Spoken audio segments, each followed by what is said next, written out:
Elle était l'eau le matin, l'eau tout court, 1,48 m en chaussettes, debout sur un seul pied. Elle était Lola en pantalon. Elle était Dolly à l'école.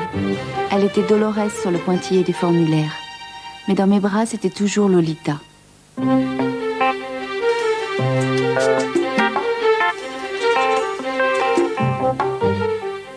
Dans les années 50, les premières lignes de ce roman dégagent une terrible odeur de soufre. Il y aura bien un scandale Lolita, excessif et rocambolesque. Le livre est d'abord publié en France en langue anglaise par Maurice Girodias, un éditeur spécialisé dans les livres censurés. Considéré comme pornographique, il est interdit en Angleterre. À la Chambre des communes, l'affaire Lolita supplante celle du canal de Suez.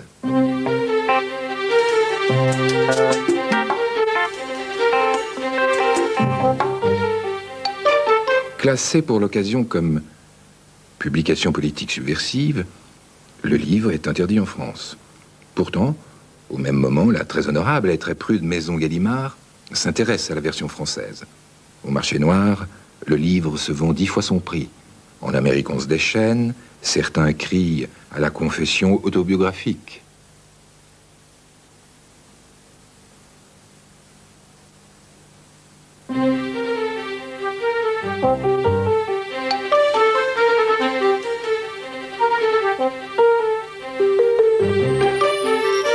Enfin, le puissant éditeur américain Putnam se décide à publier. C'est le succès. 100 000 exemplaires sont vendus en 3 semaines. On n'a jamais vu ça depuis Autant n'emporte le vent. Nous sommes en 1959. À 60 ans, l'auteur de Lolita, le respectable Vladimir Nabokov, fait la une de la presse à sensation. En 1955, il écrivait à un ami « N'oubliez pas que Lolita est une histoire hautement morale. » Et à son éditeur, un succès de scandale me désespérerait.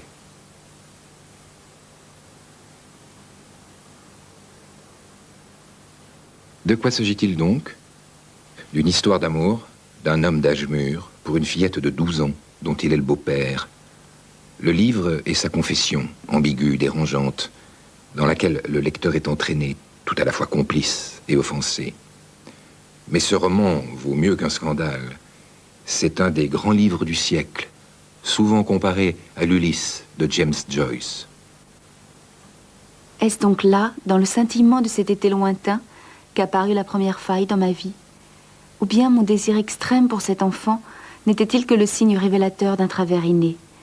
Que j'essaie d'analyser mes désirs secrets, mes mobiles, mes actes même, et je succombe aussitôt à une sorte de rêverie rétrospective, où 1000 hypothèses s'offrent à ma raison, où chaque voie proposée se coupe et se recoupe sans fin dans l'affolant labyrinthe de mon passé.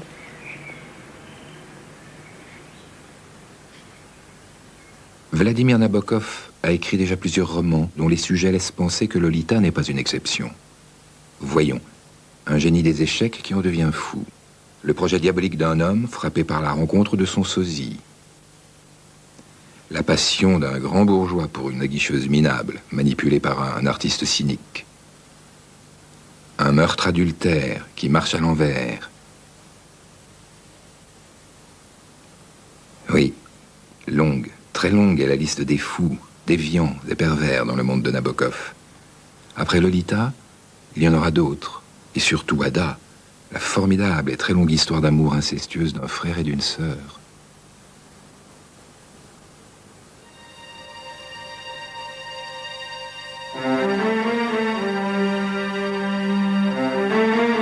Mon frère et moi sommes nés à Saint-Pétersbourg, capitale de la Russie impériale.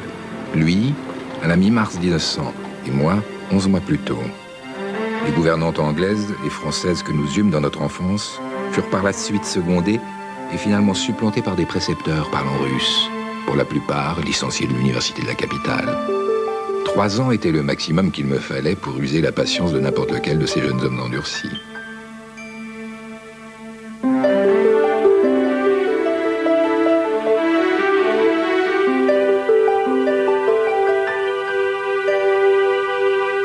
On vivait tous un peu séparés. On avait peu de contact avec mes frères. On avait plus de contact quand on était à la campagne.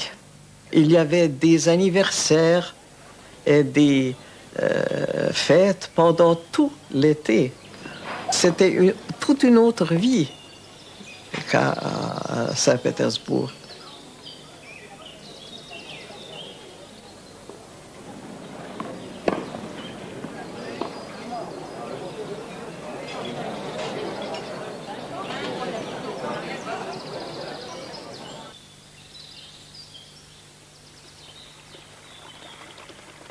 Les 3 propriétés familiales sur l'Orée-d'Aigle, à 75 km de Saint-Pétersbourg, pourraient être figurées comme 3 anneaux, avec la Vira de ma mère au milieu, la Rodiestveno de son frère à droite, et le Batovo de ma grand-mère à gauche. Les éléments de liaison étant les ponts franchissant l'Orée-d'Aigle, qui en serpentant, en se ramifiant et en formant des boucles, baignaient Vira des 2 côtés. La personnalité de mon père était quelque chose de très remarquable. C'était un homme qui gardait toujours son calme dans toutes les circonstances. Toujours. Je ne l'ai jamais entendu dire que quelque chose est affreux ou quelque chose est désagréable. Jamais. Jamais. Il était toujours maître de lui-même. Il avait une grande affection pour tous les enfants. Je ne suis pas très sûr qu'il aimait, par exemple, de la même façon mes 2 frères. Je ne suis pas sûr de ça. Mais je sais que il n'avait jamais montré une différence dans ses rapports avec les enfants. Jamais.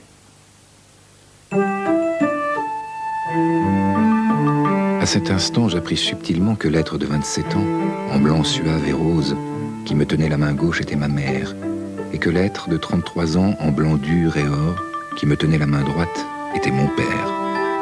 Entre deux, tandis qu'ils avançaient d'un pas égal, je me pavanais, puis trottais, puis me pavanais de nouveau, au milieu d'un chemin ensoleillé. Oui, et puis cette corniche du temps, lointaine, isolée, pratiquement déserte où je me tiens aujourd'hui, je vois mon moi en réduction, célébrant en cette journée d'août 1903 la naissance de sa vie sensorielle. Je ne me souviens jamais de mon frère avec une bande de garçons, par exemple.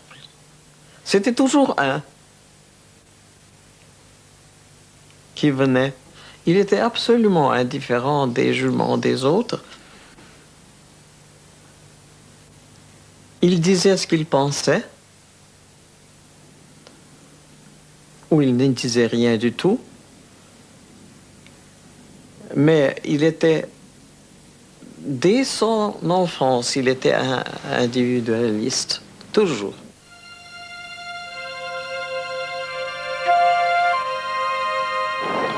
Vladimir finit ses études secondaires au moment précis où la société russe bascule. La lutte révolutionnaire s'amplifie. La famille Nabokov quitte Saint-Pétersbourg pour un premier exil qu'elle pense provisoire, en Crimée.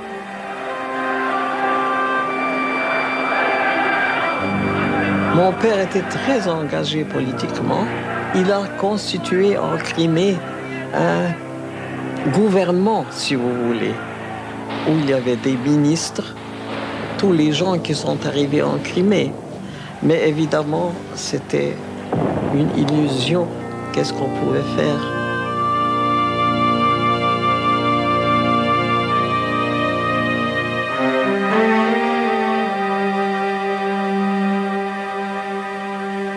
Pour moi, les choses à 12 ans, c'était un peu l'aventure.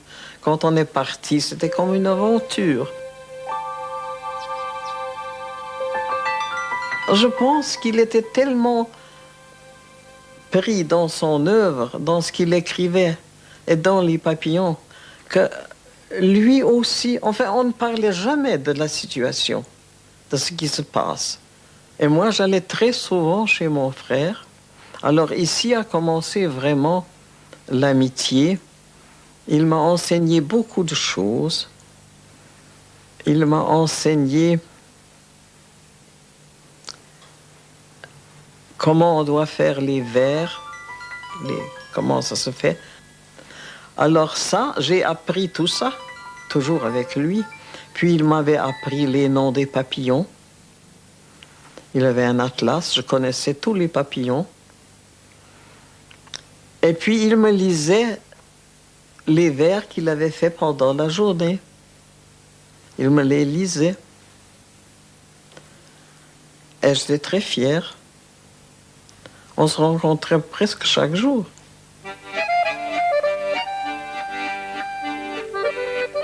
Mais la Crimée est atteinte par la vague révolutionnaire. L'armée rouge avance. En face, la situation est confuse. Il n'y a pas de choix. Il faut quitter la Russie. Ce n'était pas les biens qu'on regrettait. Pas du tout. C'était autre chose. C'était la vie qu'on avait autrefois, mais pas dans le sens matériel de la vie, mais dans le sens de tout ce qui nous entourait. Mais la perte de la fortune ou quoi que ce soit, c'était exclu qu'on discute ça. C'était tout à fait égal. Absolument. C'était un monde absolument fini.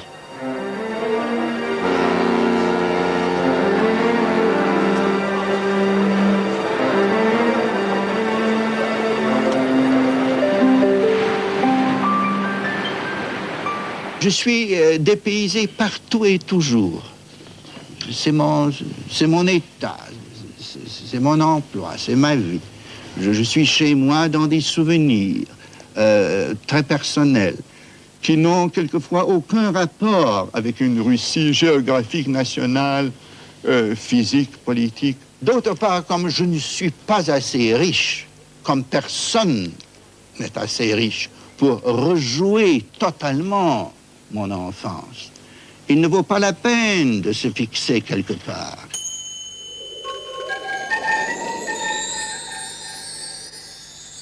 Tout ce qu'il venait d'imaginer autour de lui, avec une telle clarté picturale, ce qui en soi était suspect comme la vivacité des rêves au mauvais moment du jour ou après un soporifique, pâlissait, se corrodait, se désintégrait. Et si l'on se retournait, alors, comme dans un conte de fées où les marches disparaissent derrière quiconque les gravit, tout s'écroulait et disparaissait. Une configuration d'adieux d'arbres debout comme des personnes qui viennent assister au départ d'une autre personne. Déjà balayé, un reste d'arc-en-ciel disparaissait dans le remous. Le sentier dont il ne restait que l'esquisse d'un tournant. Un papillon monté sur une épingle avec 3 ailes seulement et pas d'abdomen. Un œillet dans le sable près de l'ombre du banc. Les toutes dernières bagatelles les plus persistantes. Et un instant plus tard, tout ceci ramena Fiodor sans heurte à son présent. Du cœur de ses souvenirs, doux et dénué de sens, le visitant comme l'attaque d'une maladie fatale à n'importe quelle heure du jour et n'importe où. Du paradis de serre du passé, il monta dans un tramway berlinois.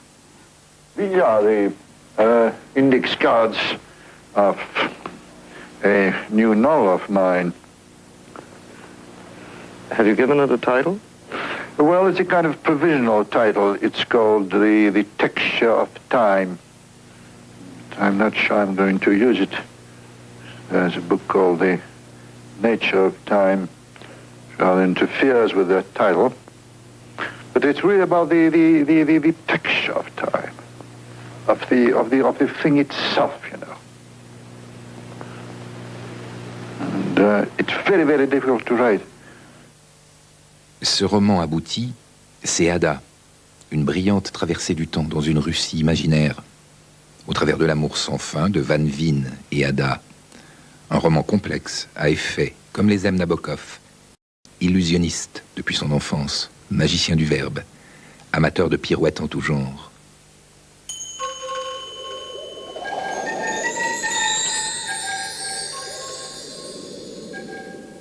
L'imagination d'un romancier seul pouvait être attirée par cette petite boîte ovale, ayant un jour contenu du duvet de Ninon, une marque de poudre avec un oiseau de paradis sur le couvercle.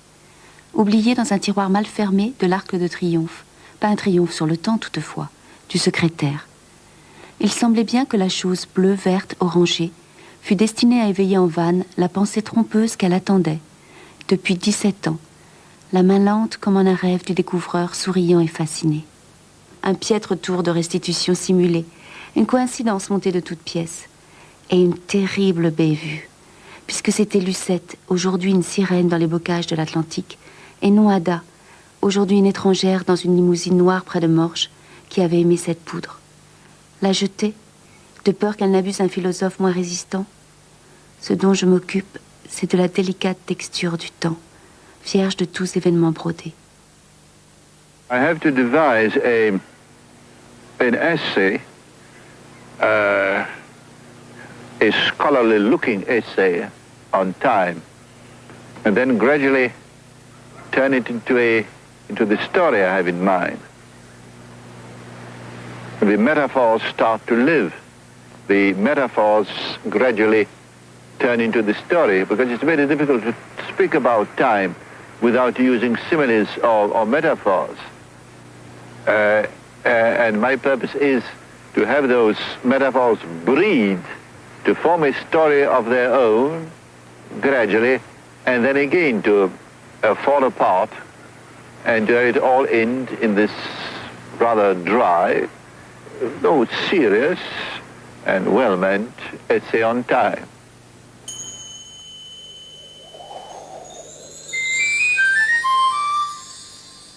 Le derrière compact de Lucette et ses cuisses fraîches semblaient s'enfoncer de plus en plus profondément dans les sables mouvants d'un passé semblable au rêve, recomposé en rêve, altéré par la légende.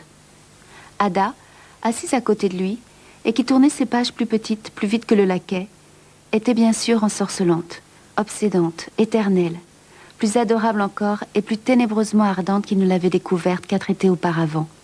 Mais c'était l'autre pique-nique que Vannes était en train de revivre. Et c'était les hanches douces d'Ada qu'il tenait entre ses mains, comme si elle eût été 2 fois présente en 2 exemplaires différemment colorés.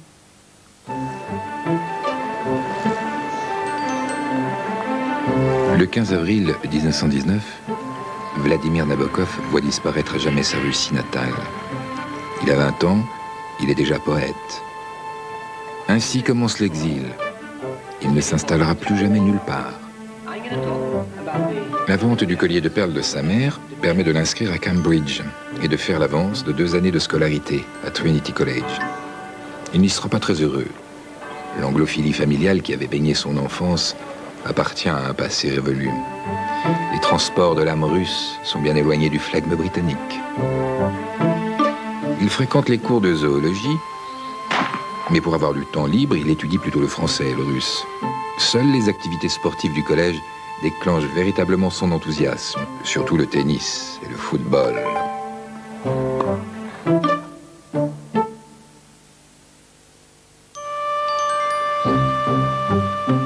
D'autres ardeurs aussi, mais comme pour les études, il aime mener plusieurs aventures de front et sans particulière ténacité.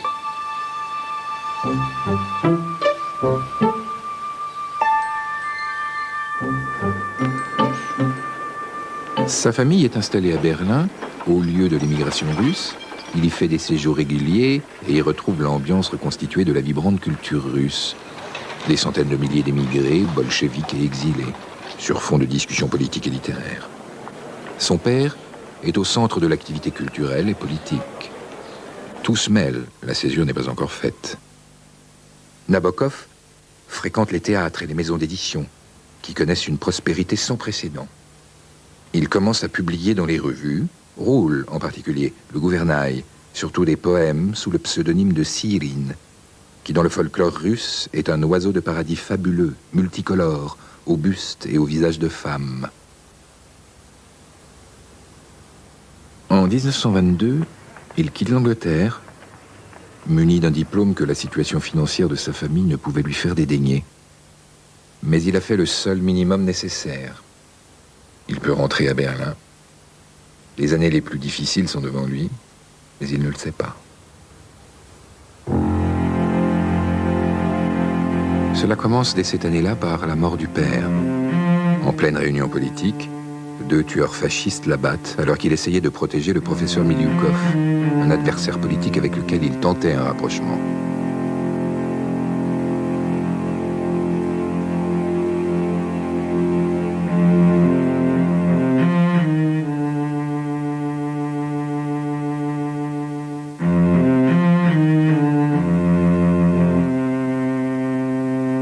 Mort brutale, absurde, d'un père révéré. Trop douloureuse pour être évoquée autrement que sous les traits d'un explorateur célèbre, disparu dans le paradis de son Asie lointaine, le père du don, le livre majeur de cette période. Évocation romanesque de la frustration et de la solitude de l'âme, illuminée par le talent de son héros, Fyodor Godunov, Tcherdintsev, jeune émigré russe de Berlin. Et puis après ce drame, il y a la pauvreté. Vladimir ne parvient pas à vivre des leçons de tennis et d'anglais qu'il donne. Le Berlin des années 20, secoué par la crise économique, ne lui offre guère d'issue. Le 8 mai 1923, il rencontre à un bal de charité une inconnue qui porte un masque noir au profil de loup. Elle le connaît comme poète, mais elle refuse d'enlever son masque, comme si elle ne voulait de voir sa conquête qu'à la séduction de sa conversation. Elle s'appelle Vera Yevsena Slonim. Elle sera sa muse, la compagne de sa vie. Passionnée de littérature, convaincue du génie de son mari, elle sera son lecteur, sa dactylo, sa bibliographe, son éditeur.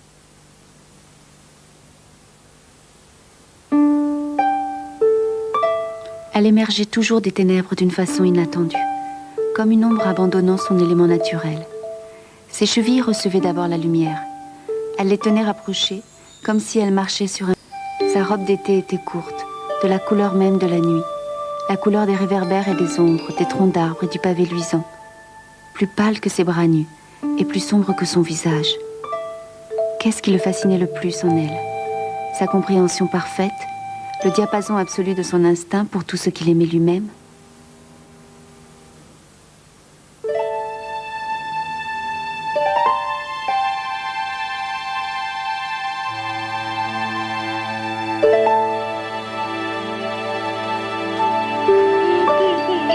Dmitri naît en 1934, leur seul enfant, un fils choyé, tendrement aimé par ses parents.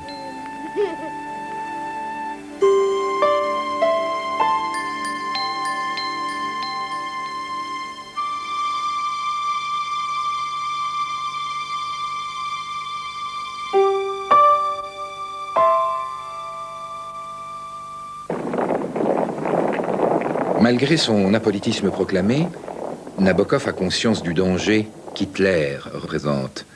Il part en 1937 à Paris, fait des rencontres, des lectures de ses œuvres, mais il n'obtient pas d'autorisation de séjour, et la guerre menace. Il faut partir, encore, mais cette fois sans déchirement. L'Amérique tant attendue est enfin là.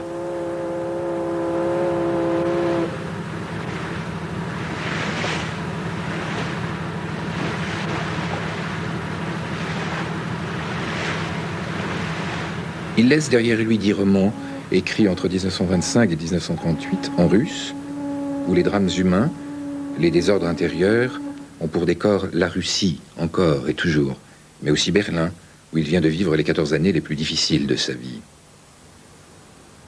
Pressentant que l'Europe ne lui donnera pas de véritable opportunité, il vient d'achever un premier roman écrit en anglais, biographie parodique, où l'enquête sur la vie d'un certain Sébastien Knight se dérobe et s'égare dans un jeu de miroir vertigineux. Pensait-il déjà qu'il allait devoir abandonner définitivement sa langue russe, si riche, si docile, si aimable? L'arrivée en Amérique sera décisive.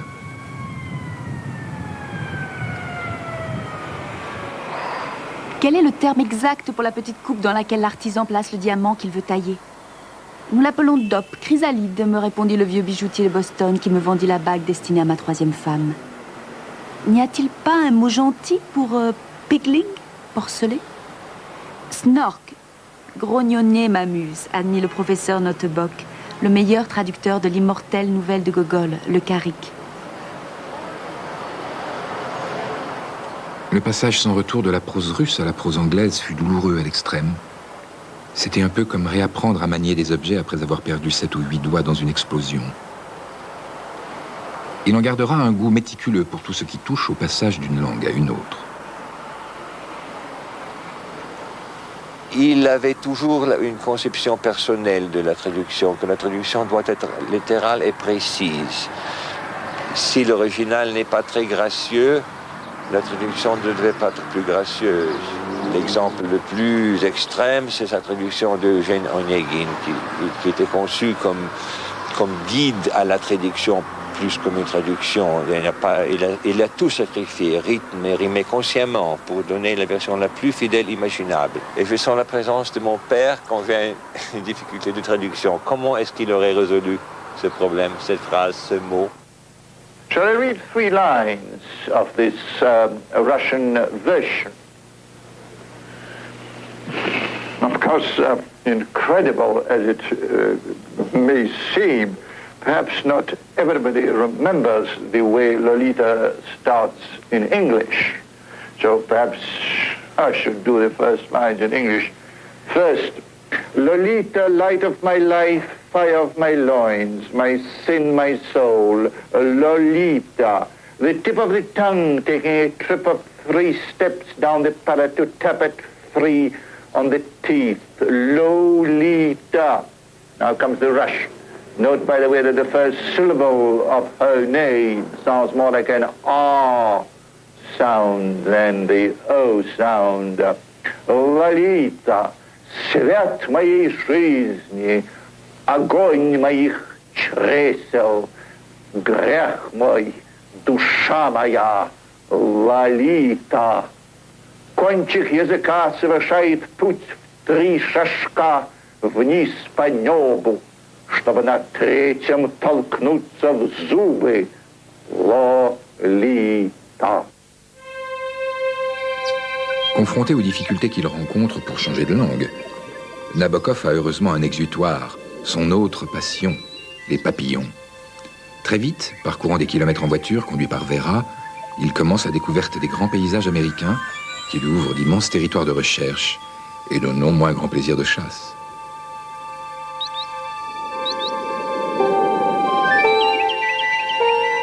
Depuis l'âge de 7 ans, toutes mes sensations en rapport avec un rectangle de lumière de soleil encadré par la fenêtre ont été commandées par une passion unique. Si mon premier regard du matin était pour le soleil, ma première pensée était pour les papillons qu'il engendrerait.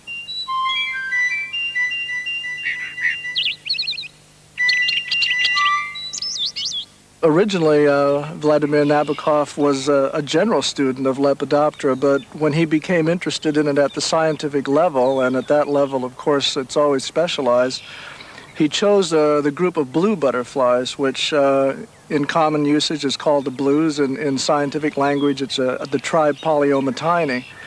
And Nabokov, because of his expertise that particularly came out of his years at Harvard, became the world's authority on the tribe Polyomytini and on the blues in general, and authored, the scientific works that at least for 50 years were the definitive works on those groups. His strengths in anatomy, his attention to detail, and his comprehension of complexity, there's no doubt that this is why his work is as lasting today as it was then. Cette passion révèle encore plus que la précision et la rigueur d'un véritable esprit scientifique. Elle exprime aussi les convictions profondes de Nabokov, son goût pour les détails singuliers, sa passion pour la découverte permanente, sa fascination pour les stratagèmes trompeurs camouflés dans les phénomènes naturels.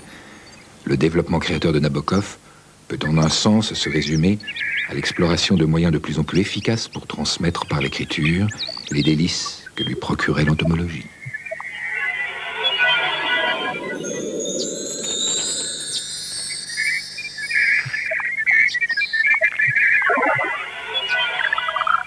Whatever he was doing with the texts, he would have his motifs, which he would trace with a kind of lepidopteral precision, and he was always emphasizing precision. And the precision, as he said, the passion of he should have the passion of the scientist and the precision of the artist. And everyone would do a double take. Didn't he mean the opposite? No, he didn't. Because he was thinking of the precision of a Flaubert and the passion, I don't know, the imaginative passion of an Einstein, say. Nabokov gagne son défi. La période américaine a commencé, mais en attendant le succès littéraire, les difficultés financières demeurent. La longue et houleuse amitié avec Edmund Wilson, célèbre chroniqueur new-yorkais, connu pour ses idées socialistes, lui permet d'entrer en relation avec le milieu littéraire de la côte Est.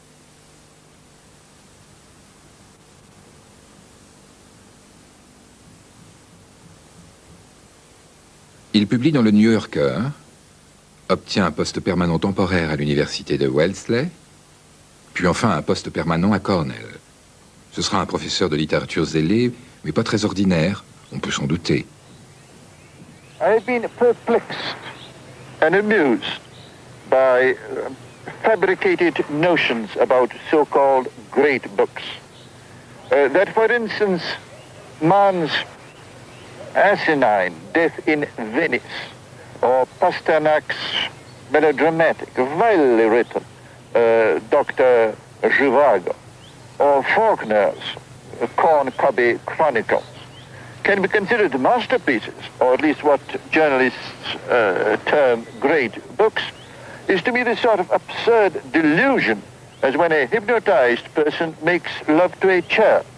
My greatest masterpieces of 20th century prose are, in this order, Joyce's Ulysses, Kafka's Transformation, Bailey's Petersburg, and the first half of Proust's fairy tale In Search of Lost Time. Ce sont les examens qui m'ont laissé les souvenirs les plus vifs. 150 étudiants à peu près, les jeunes hommes pas lavés, pas rasés, et les jeunes femmes à peu près soignées. Une atmosphère générale d'accablement et de désastre. De petits toussotements groupés pour éclaircir des gorges serrées, froissement de pages. Certains martyrs sont plongés dans la méditation, les bras croisés derrière la tête. Je rencontre un regard morne qui voit en moi avec haine et espoir la source d'un savoir interdit. Une jeune fille à lunettes qui vient à mon pupitre pour demander « Professeur Kafka, vous voulez que nous disions que la grande confrérie des sémoins, l'épine dorsale de la nation, grattant assidûment le papier, un poignet pris de crampes qu'on secoue, l'encre qui fait défaut, le déodorant qui lâche, les fenêtres sans but, les jeunes gens se défont de leur pull, les jeunes filles mâchent leur chewing-gum rapidement et en cadence. 10, 5, 3, c'est terminé. » A recent appointee to the Supreme Court, Ruth Bader Ginsburg, who was appointed to the Supreme Court about a year ago, and she was in Nabokov's class at the same time I was, and I used to be friendly with her, but we moved to different cities, and I saw her for the first time about a year ago, and she rushed up to me, and one of the first things she said to me was, you know, she said, the person who's most responsible for my law career, who had the biggest influence on me as a law student, was Nabokov, because Nabokov taught me to read texts, paragraphs, and sentences with precision and exactitude. Des péripéties d'un professeur, il fera un roman. Pnine, personnage humain et pathétique, aux prises avec son passé russe et son mauvais accent anglais, dans l'ambiance feutrée et féroce d'une petite ville universitaire américaine.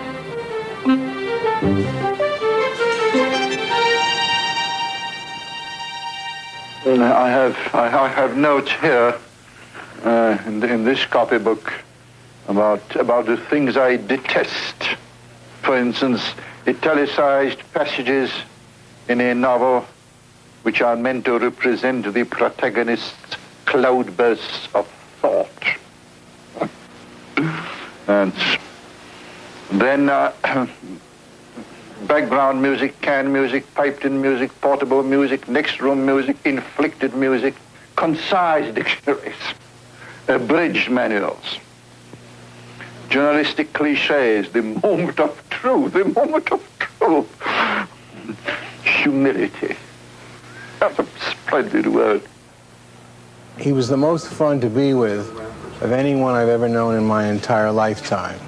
No matter how serious the conversation, before long it would degenerate or progress into laughter of one kind or on one level or another. A perfect example of this was one very formal occasion. I was to witness the Nabokov's last will and testament in their apartment in Montreux. And so a notary public was being sent up.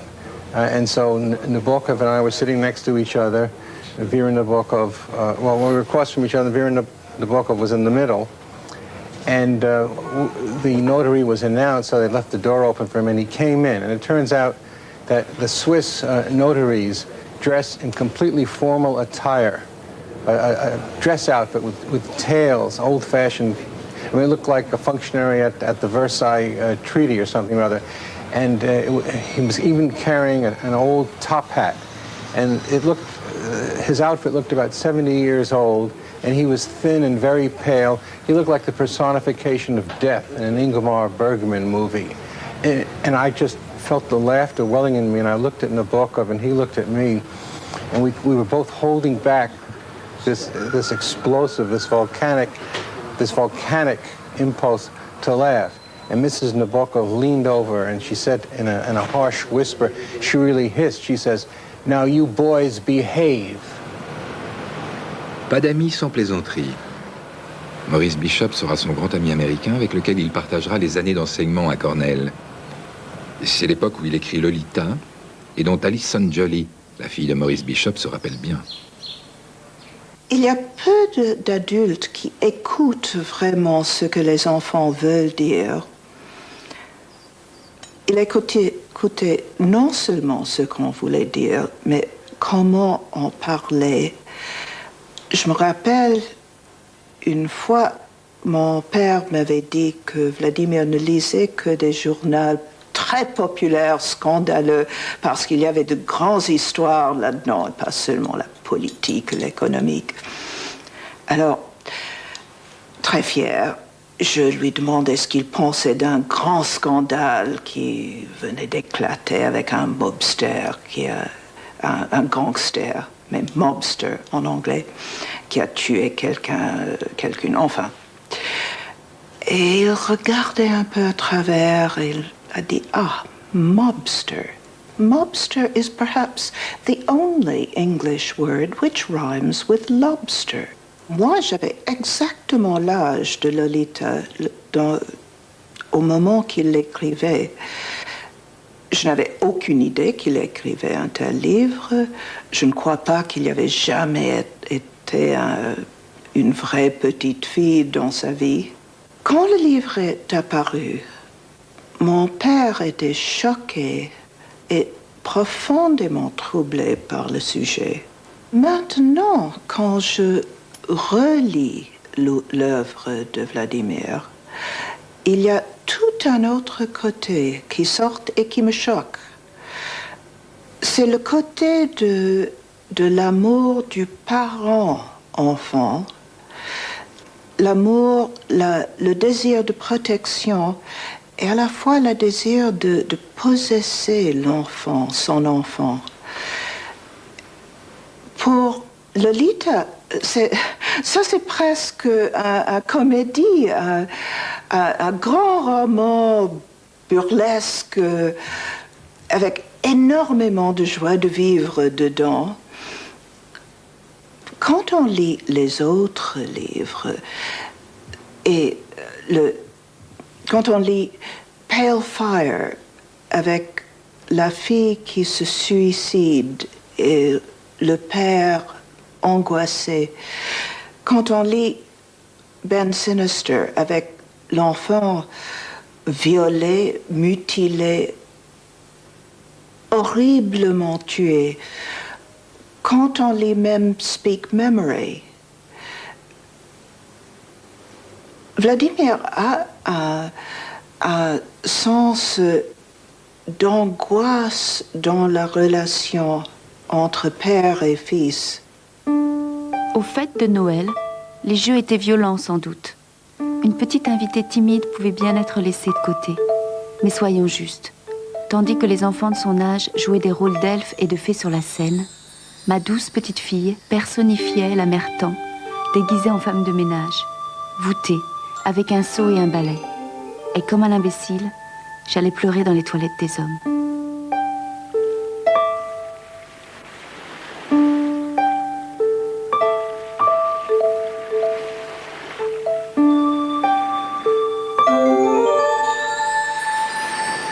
Il avait toujours le temps, lésinait jamais le temps, même en pleine écriture, en pleine création. Même s'il se cachait pendant la journée dans la salle de bain d'une pension sur la Côte d'Azur pour être à l'abri de l'enfant de la maison. Mais même là, il avait toujours le temps pour me porter sur ses épaules dans la mer pour jouer avec moi avec une balle, pour apprendre un nouveau sport.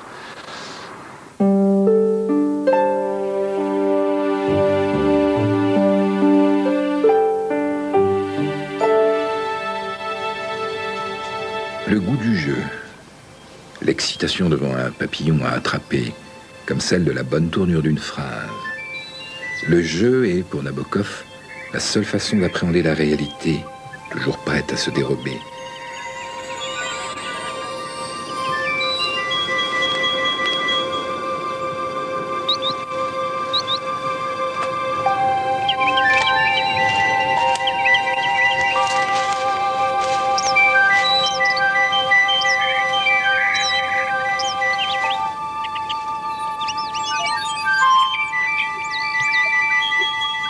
Il est passionné de Scrabble, pour l'arrangement esthétique des mots, d'échecs, où il excelle, cherchant toujours de nouvelles combinaisons, et de magie, pour le savoir-faire de l'illusion. Un soir de Pâques, à une dernière fête d'enfants de l'année, je ne pus m'empêcher d'aller regarder par cette fente de porte qui est une des branchies vivantes de la littérature mondiale. Pour voir comment allaient les préparations que M. Merlin faisait pour son premier numéro dans le grand salon. Et je le vis, qui entrouvrait un secrétaire pour y glisser tranquillement, franchement, une fleur de papier. Et cette franchise, cette familiarité du geste était ignoble par contraste aux enchantements de son art. Et pourtant, je m'y connaissais. Je savais ce que recelait le frac fripé d'un magicien et de quoi on est capable, en fait, de magie. Ce lien professionnel, le lien de la mauvaise foi, me poussa à prévenir une de mes petites cousines, Mara Rjevousk. Dans quelle cachette on retrouvera la rose que Merlin escamotera au cours d'un de ses trucs. Au moment critique, la petite traîtresse, la cousine, une blanche aux cheveux noirs, indiqua du doigt le bureau en s'écriant « Mais mon cousin a vu où vous l'aviez mis. » Et j'étais très jeune alors, mais je distinguais clairement, ou bien je crus distinguer, l'expression atroce qui convulsa les traits du pauvre magicien.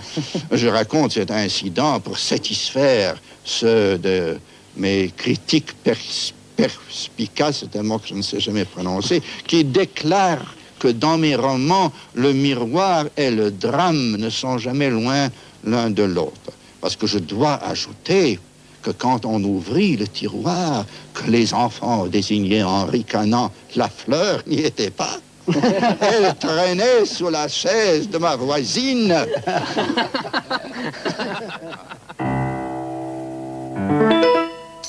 Cesse de te morfondre, s'écriait-elle. Look at the harlequins. Regarde les arlequins. Quels arlequins? Où? Oh, tout autour de toi, partout. Les arbres sont des arlequins. Les mots sont des arlequins.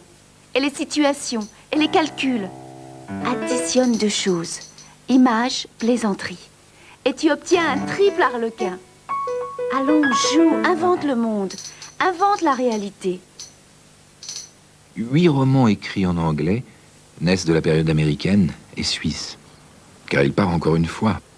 Il quitte l'Amérique pour Montreux, où il vit les 15 dernières années de sa vie, au Palace Hotel, au seul motif de se rapprocher de Dmitri, qui vit en Italie. Mais depuis 40 ans, il a gardé sa muse à ses côtés, constante, discrète et tenace, comme au premier jour. To describe the virtues of Vera Nabokov and to say all the ways she was a great woman is complicated in 1996 because of feminism. She sacrificed her entire life for his art. His art, and he could not have existed without it. She graded all his papers. There's an old proverb from some foreign language that he was the head and she was the neck. And without her, well, he might not have believed he was a genius, because she always did. Né dans une famille riche et célèbre, Nabokov a vécu les 20 premières années de sa vie dans l'opulence aristocratique de la Russie impériale.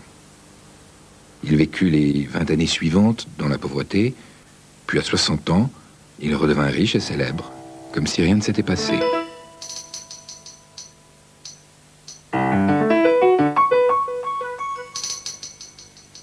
Il meurt en 1977, à 78 ans. Il avait dit jadis, « La vie est une grande surprise. Je ne vois pas pourquoi la mort n'en serait pas une plus grande encore. »